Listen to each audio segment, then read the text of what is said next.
शिमला में विश्वकर्मा योजना कार्यशाला का आयोजन, उत्तराखंड के कैबिनेट मंत्री रहेंगे मौजूद। 20 सितंबर को बीजेपी प्रदेश कार्यालय में कार्यशाला का होगा आयोजन। राज्य सरकार पर हमलावर विपक्ष, धर्मशाला में बीजेपी ने उठाई महंगाई और बेरोजगारी का मुद्दा, सरकार पर किसान विरोधी किया करार। सिरमौर में वन भूमि क्षेत्र में पेड़ों की गिनती पर रोक, जनसंघर्ष समिति ने लगाई रोक, प्रशासन को बताई काश्तकारों की मांग। शिमला में 19 साल के बाद दर्ज की गई बर्फबारी, 22 अक्टूबर से मौसम बदलेगा करवट, भारत न्यूजीलैंड मैच में हो सकती है खलल। शिमला में प्री पैराग्लाइडिंग वर्ल्ड कप का होगा आयोजन, 26 अक्टूबर से 2 नवंबर तक होगा आयोजन, भारत समेत 332 देश होंगे शामिल। नमस्कार, स्वागत है आपका। हिमाचल प्रदेश की खास खबरें लेकर हाजिर हूं मैं आपके साथ रवि राजपूत। शुरुआत करते हैं बड़ी खबर से, जहां प्रधानमंत्री विश्वकर्मा योजना के अंतर्गत भारतीय जनता पार्टी हिमाचल प्रदेश की तरफ से शिमला में 1 दिवसीय कार्यशाला का आयोजन किया जा रहा है। वहीं 20 सितंबर 2023 को प्रदेश कार्यालय में आयोजित होने वाले इस कार्यशाला के प्रथम चरण में इस योजना के अंतर्गत 3 जिले शिमला, सोलन और सिरमौर जिला के कार्यकर्ता भाग लेंगे। आपको बताते चले कि महेंद्र धर्माड़ी ने बताया कि उत्तराखंड सरकार के कैबिनेट मंत्री धन सिंह रावत मुख्य वक्ता के रूप में मार्गदर्शन करेंगे। वहीं प्रधानमंत्री विश्वकर्मा योजना देश की यशस्वी प्रधानमंत्री नरेंद्र मोदी की महत्वपूर्ण योजना है। इस योजना के अंतर्गत केंद्र सरकार द्वारा साल 2023 और 24 में 13,000 करोड़ रुपए खर्च किए जाएंगे। देश के शिल्पकारों और कारीगरों के लिए प्रारंभ की गई ये योजना इस वर्ग के सम्मान, सामर्थ्य और समृद्धि के लिए प्रारंभ की गई है।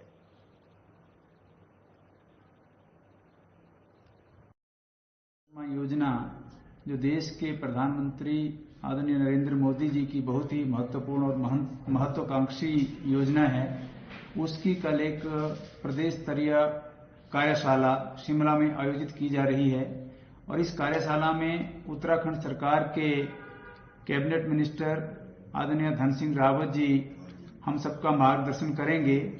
इस योजना के अंतर्गत गांव में रहने वाले कारीगर, शिल्पकार जो इस देश की संस्कृति, इस प्रदेश की जो एक ट्रेडिशनल टेक्नोलॉजी है, उसके आधार पर जो काम धंधा करते हैं, उद्योग चलाते हैं, उनके विकास के लिए, उनके आर्थिक सहयोग के लिए ये योजना प्रारंभ हुई है।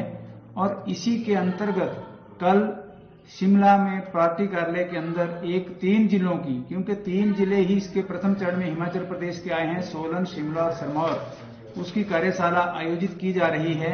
और पूरे इन 3 जिलों से 50 प्रतिभागी इसमें सहभाग लेंगे और इस योजना को गांव स्तर तक और निचले स्तर तक जो जरूरतमंद लोग हैं उन तक पहुंचाने का काम पार्टी के कार्यकर्ता करेंगे। बढ़ते हैं अगली खबर की ओर, जहां हिमाचल प्रदेश के बीजेपी प्रवक्ता राकेश शर्मा ने कहा है कि प्रदेश की सुख की सरकार अपने मित्रों को खुश करने में लगी हुई है और विकास के नाम पर लोगों को गुमराह कर रही है।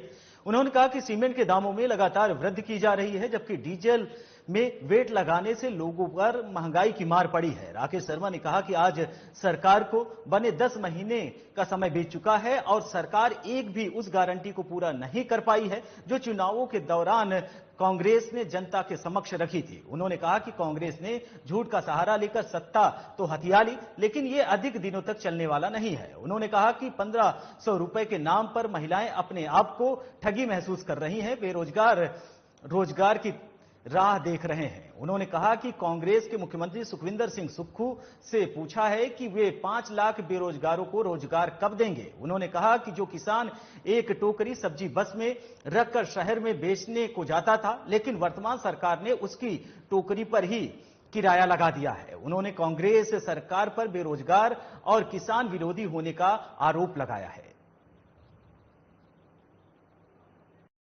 कांग्रेस पार्टी सत्ता में आई है, वैसे तो बहुत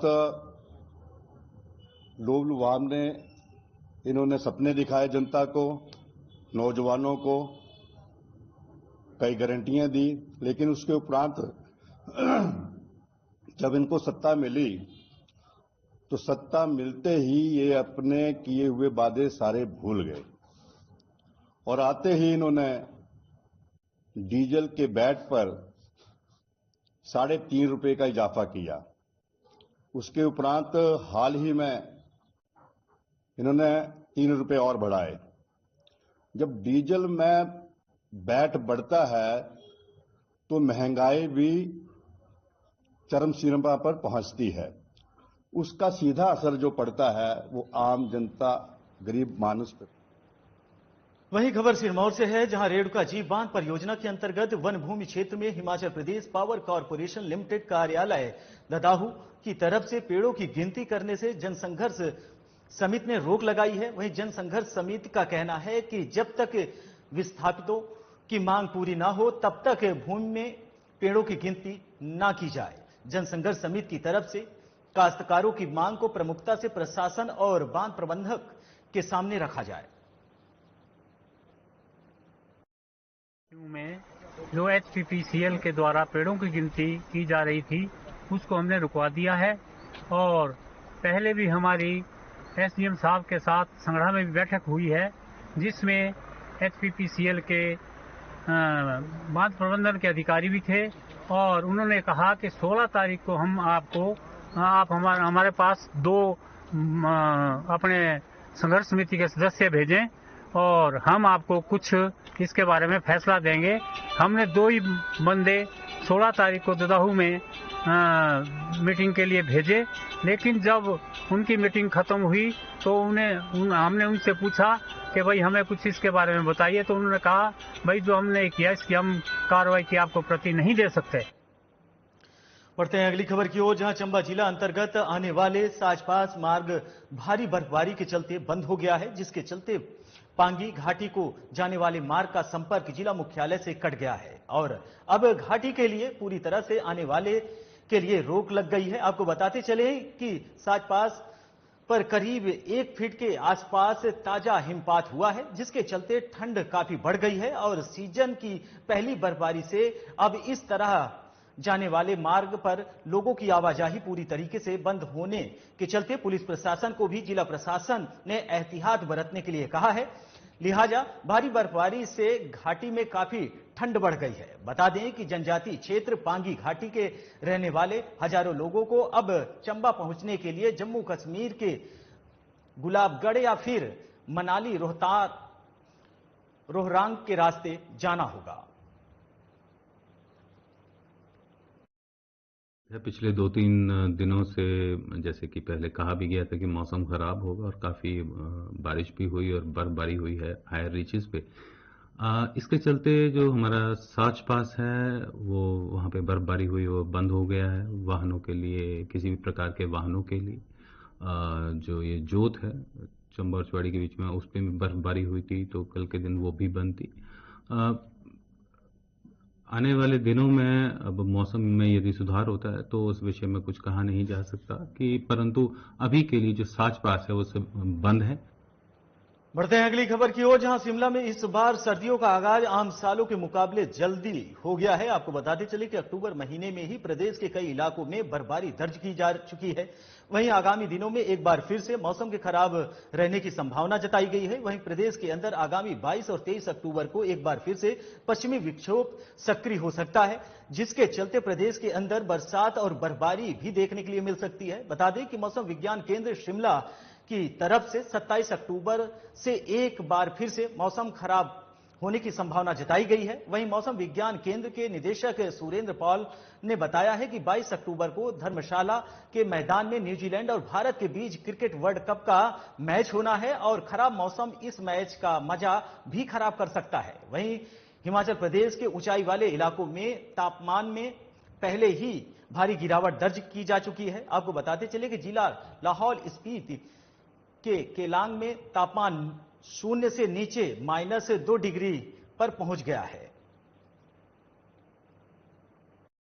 मौसम ठीक रहेगा, अभी कोई मौसम खराब होने की संभावना नहीं है, लेकिन 22 और 23 में एक पश्चिम विक्षोभ अप्रोच कर रहा है। लेकिन वो पश्चिम विक्षोभ ऐसा नहीं है कि बहुत ज्यादा एक्टिव है और बहुत पूरे प्रदेश में बारिश होगी, लेकिन प्रदेश के जो ऊपरी हिस्से हैं जिसमें मुख्य तौर पर चंबा, लाहौल स्पीति, किन्नौर, कुल्लू, शिमला और कांगड़ा के जो ऊपर के एरियाज हैं वहां पे संभावना तारीख को लाइट टू मॉडरेट हल्की से मध्यम दर्जे की बर्फबारी और बारिश हो सकती है। देखिए उस दिन इवनिंग और नाइट्स में कुछ संभावना है, हल्की सी प्रोबेबिलिटी है कि मौसम खराब हो सकता है।